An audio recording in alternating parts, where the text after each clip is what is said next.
The first rays of dawn crept over the horizon, casting a golden glow on the ancient walls of Windsor Castle. Inside the grand hall, King Edward III sat at a magnificent table, surrounded by earls, barons, and knights, all dressed in their finest armor and cloaks. The air was thick with anticipation, and the king's voice carried a sense of purpose and determination. "Today we begin a new era," Edward declared, his eyes gleaming with a mix of excitement and resolve. "An era of chivalry, honor, and glory. We shall build a round table, a place where the greatest knights of our realm will gather, just as King Arthur and his companions did in times of old." The room erupted in cheers, but the king's voice cut through the noise. "But first, we must prove our worth. War has come to our shores, and we must be ready to defend our kingdom and our legacy." Just as the king finished speaking, a messenger burst into the hall, breathless and pale. "Your Majesty, the French are massing at Calais. They plan to strike at our heart." Silence fell over the hall. The king's face hardened and he stood up, his presence commanding and authoritative. "Then we shall meet them head-on. We shall not let our enemies threaten our homeland. Gather your men and meet me at the docks. We sail at once." The knights and nobles quickly scrambled to their feet, their faces set with determination. King's words had ignited a fire in their hearts, a fire of loyalty and bravery. As the king and his men prepared to set sail, the people of Windsor watched from the shores, their faces a mix of fear and hope. The Black Death had recently ravaged the land, leaving behind a trail of death and despair. But the king's determination gave them a glimmer of hope that their leader would protect them from the chaos and the enemies at their gates. The ship's sails billowed in the wind as the king's fleet set out across the channel. The king stood at the prow, his eyes fixed on the distant horizon.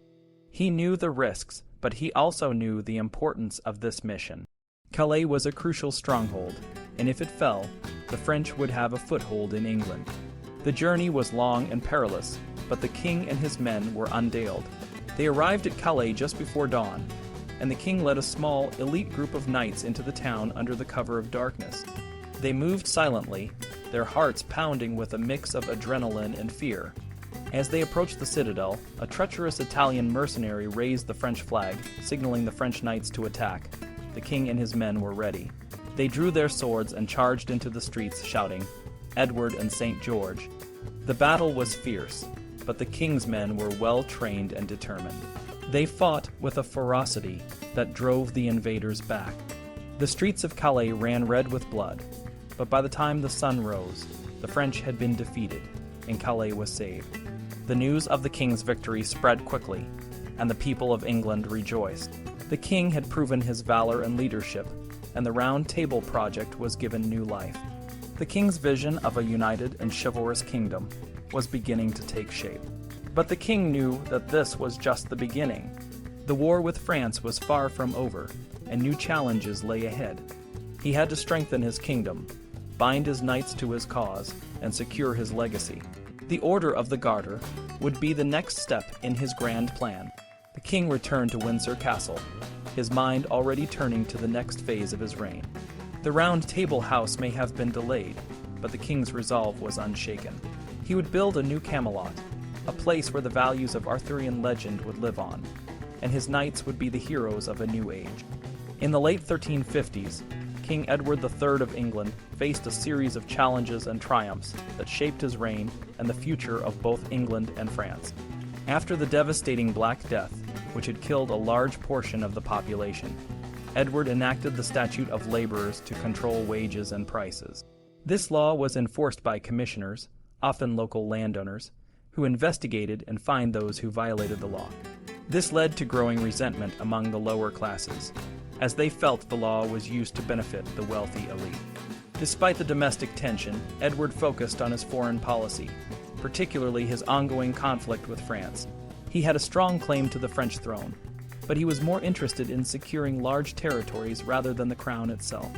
In 1354, peace talks were held in Guines, where Edward proposed to renounce his claim to the French throne in exchange for control over several French regions, including Aquitaine and Poitou.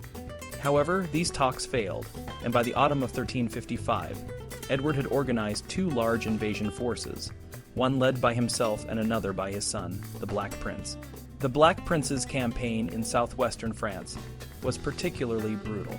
In 1356, he led his army to a decisive victory at the Battle of Poitiers, capturing the French king, John II. This victory was one of the most significant in the Hundred Years' War, and it cemented the Black Prince's reputation as a formidable military leader. The French suffered heavy losses, and King John II was taken prisoner, along with many other nobles. The capture of John II led to complex peace negotiations. By January 1358, a draft Treaty of London was proposed, setting John II's ransom at an astronomical 4 million gold écus. Edward demanded sovereignty over several French territories in exchange for renouncing his claim to the French throne. However, the situation in France worsened, with the Jacquerie Rebellion breaking out in 1358, where peasants rose against the nobility, leading to widespread violence and chaos. Despite the turmoil, Edward planned a third invasion in 1359. He led an army to Reims, hoping to be crowned as the King of France. However, the city was well defended, and he abandoned the siege. The Dauphin, the heir to the French throne, refused to engage in a battle, and Edward's army, weakened by the plague and fatigue, was forced to retreat. A powerful thunderstorm known as Black Monday further damaged the English forces. Eventually, peace talks were opened in Bretigny, and on May 8, 1360, the Treaty of Bretigny was signed. Edward accepted control over several French territories, but gave up his claim to the French throne. John II's ransom was reduced to 3 million écus. Edward returned to England in time for Christmas in 1360, celebrating the peace and his achievements. Parliament ratified the treaty, and in 1361, his sons Lionel of Antwerp, John of Gaunt, and Edmund of Langley were admitted to the Order of the Garter, a prestigious honor. The country celebrated the end of a long and costly war. However, the mood in France was far from celebratory. King John II was released to raise his ransom, but the realm was devastated. English mercenary companies disbanded after the war, continued to wreak havoc in France. The French economy was crippled, and the country was left in a state of disarray. Edward III, now in his 50th year, could look back on his reign with pride. He was a wealthy and powerful king, and his court was filled with splendor and luxury. The 40th anniversary of his accession was marked by feasts and tournaments, as England enjoyed a period of peace and prosperity. But the future held unexpected challenges, and the glory of the Plantagenet era would soon face new tests. King Edward III was a man who loved grandeur, and he spared no expense in making his royal residences fit for a king. His crown jewel was Windsor Castle, a massive project directed by William of Wykeham, a talented but humble minister. The castle was transformed into a breathtaking monument to the king's power and elegance. Old buildings were torn down, and new halls, chapels, and chambers were built. The Queen, Philippa, had her own luxurious chambers, each designed for a specific purpose: sleeping, praying, dancing, and even one adorned with mirrors. Windsor was just one of many splendid palaces and hunting lodges scattered across the Thames Valley and the New Forest, where the royal family could enjoy their leisure. But Edward wasn't just focused on his own comfort. He cared deeply about how his people saw him. When the Black Death returned to Europe between 1361 and 1364, it was especially deadly for children. To ease the suffering of his subjects, Edward made a point of being generous during his birthday celebration. He called a parliament where knights, burgesses, and citizens could bring their petitions. The king and his council worked to address as many complaints as possible. One of the most significant changes was the Statute of Purveyance, which limited the king's ability to forcibly requisition food and goods during wartime.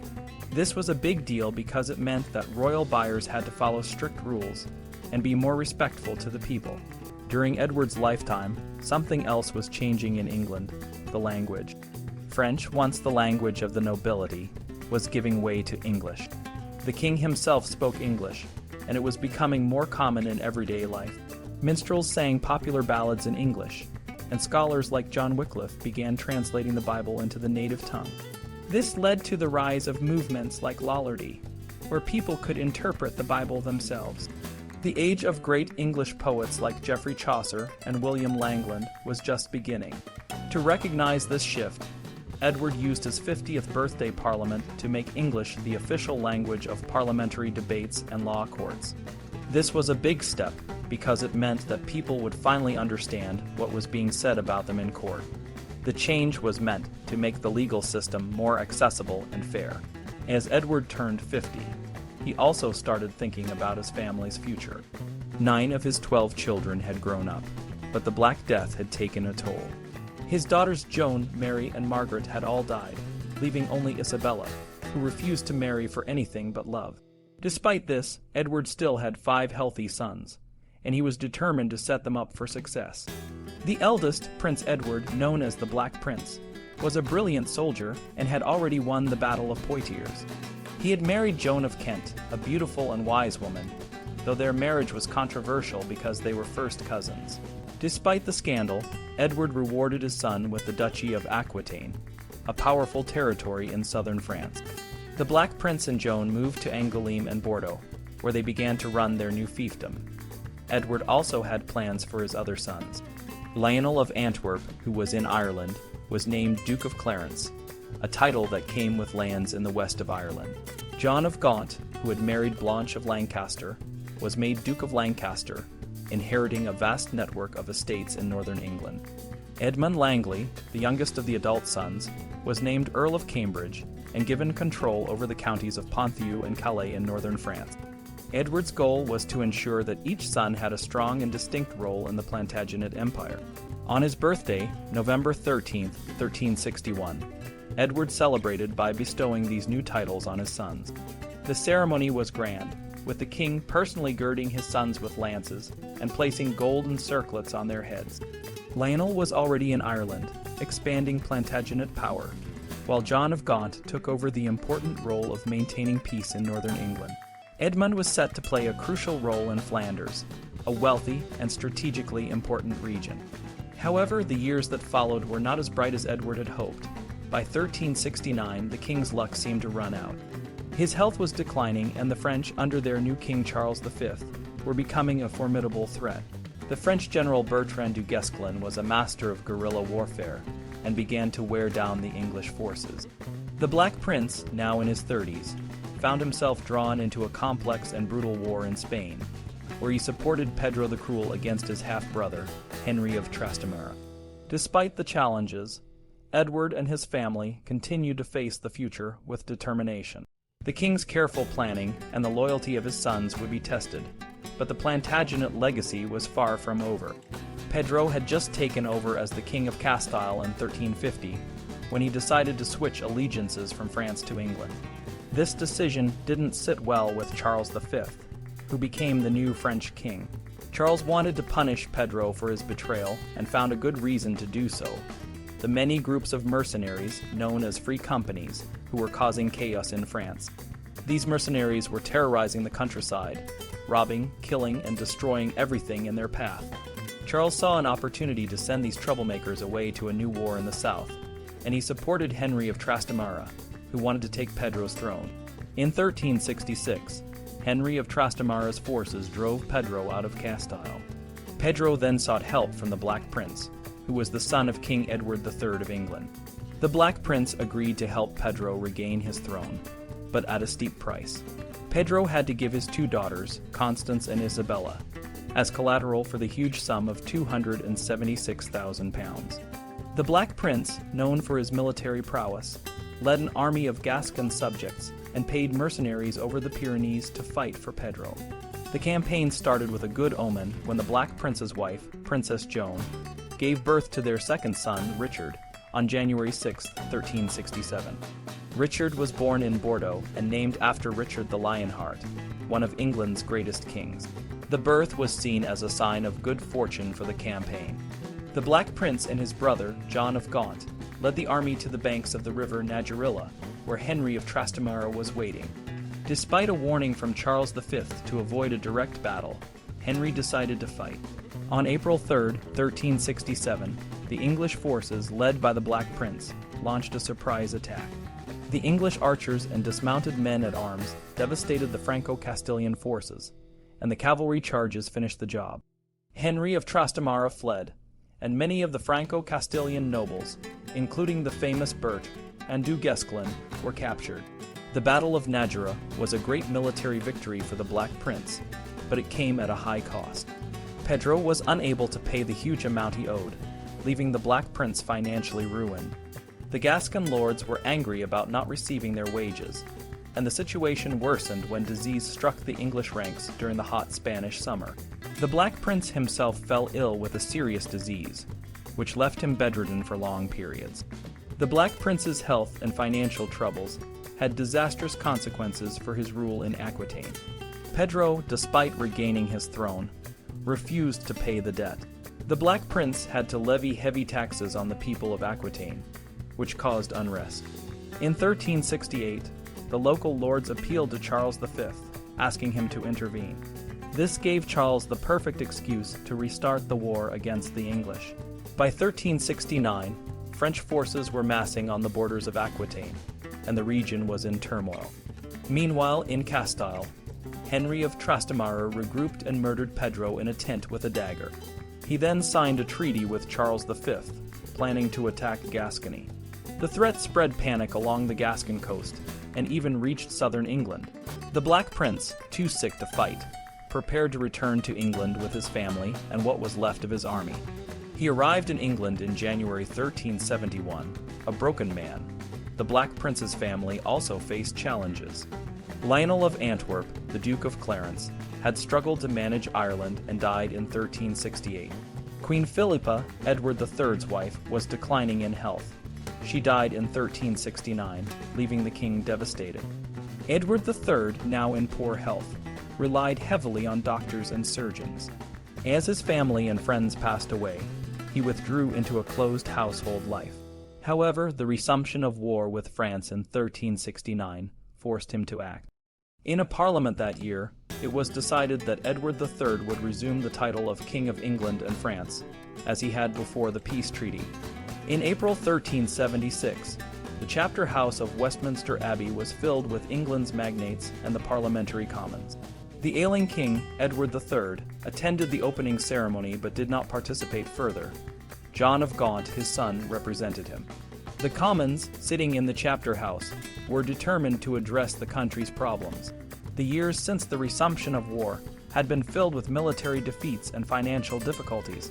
The Black Prince, once a formidable leader, was now too ill to contribute to the war effort. In 1370, he led a campaign in Aquitaine, but was forced to take violent revenge on the city of Limoges after it surrendered to the French. This act was his last significant contribution to the war, and by 1371, he had returned to England, too sick to continue. The following year, attempts to invade Aquitaine by sea failed. One fleet was captured, and another was forced back to port. The Principality of Aquitaine had shrunk to a narrow strip of English territory along the coast. The situation was dire, and the Commons in Parliament were determined to take action. They came to the chapter house not to venerate the past, but to summon the spirit of reform and call upon their king to correct the stricken country. The war and the kingdom were now under the control of John of Gaunt, but he wasn't as skilled a leader as his father or brother. In Brittany, the English-friendly Duke John de Montfort was forced to flee to King Edward's court. A major campaign led by Gaunt in 1373 failed because the French avoided battle, leaving the English to tire themselves out. The Channel was filled with pirates, and wealthy wool traders in London were chartering private fleets to protect their ships. The English claim to the French throne was just a legal fiction. With no other choice, a one-year truce was signed in Bruges in 1375. The common people in Parliament were well aware of these failures. They had been asked to pay taxes repeatedly to fund these unsuccessful campaigns. The Chancellor, Sir John Knivet, warned them that the kingdom was in danger and needed their financial support. But the troubles weren't just about the war. King Edward and his eldest son were ill, and the royal court was full of corrupt people, including the king's mistress, Alice Pers, who was despised for her lavish lifestyle. The country was facing a crisis on many fronts. Law and order were breaking down, and there were conflicts among the powerful lords. The bishops were unhappy because John of Gaunt had agreed to allow the Pope to tax the English clergy. Corruption was widespread, and the government was struggling both in the capital and in the regions. When the Commons met, they were determined to make a change. They elected Sir Peter de la Mare as their speaker, and for 10 weeks, they presented a series of reforms to address the corruption and mismanagement. They demanded that the accused, including Lord Latimer, Richard Lyons, and Alice Purrs, be brought to trial. The king, now weak and old, agreed to their demands, and a council of 9 was appointed to advise him. The Good Parliament was a turning point, but it was marked by tragedy. On June 8, 1376, the Black Prince died, leaving the kingdom without its greatest hero. His elaborate funeral at Canterbury Cathedral was a somber reminder of the loss. The Black Prince's death brought a 9-year-old boy, Richard of Bordeaux, to the center of English politics. On June 25, 1376, Richard appeared before the Lords and Commons. The room was filled with powerful men, and the air was tense with anxiety. The Commons demanded that Richard be recognized as the true heir to the throne. Archbishop Simon of Sudbury addressed the assembly, praising Richard as the image of his father. The Commons cheered and asked for Richard to be named Prince of Wales, a title that would soon be granted.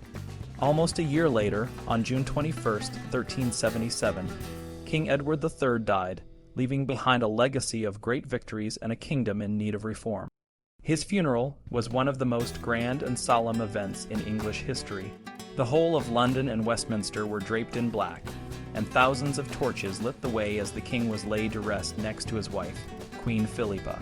With the old king gone, the future of England and the Plantagenet dynasty rested in the hands of a young boy. The country looked to Richard to lead them through the challenges ahead. The path was uncertain, but the hope was strong.